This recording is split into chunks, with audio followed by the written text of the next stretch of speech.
प्रशासकीय अधिकाऱ्याला मुरुम व रेतीच्या गाड्या का पकडून दिल्या म्हणत दिली जीवाने मारण्याची धमकी। प्रशासकीय अधिकाऱ्याला माहिती देऊन अवैध रेती मुरुमच्या गाड्या का पकडून दिल्या असे म्हणून पत्रकारासोबत वाद घालून बंदुकीची गोळी मारून जीवे मारण्याची धमकी देणाऱ्यावर पोफाळी पोलिसांनी विविध कलमान्वये गुन्हे दाखल केले आहे।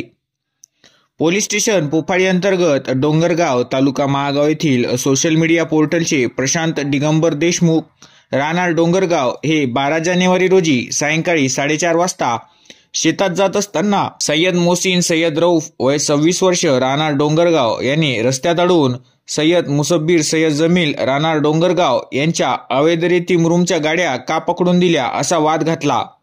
यापुढे गाड्या पकडून दिल्या तर तुला बंदुकीची गोळी मारून उडवतो असे म्हणून शिवीगाळ करून जीवे मारण्याची धमकी दिली। सदर प्रकरणी प्रशांत देशमुख यांनी पोलीस स्टेशन पोफाळी येथे दिलेल्या तक्रारीवरून भारतीय न्याय संहिताचे कलम 126(2), 352, 351(2), 351(3), 3(5) नुसार गुन्हे दाखल करण्यात आले आहे।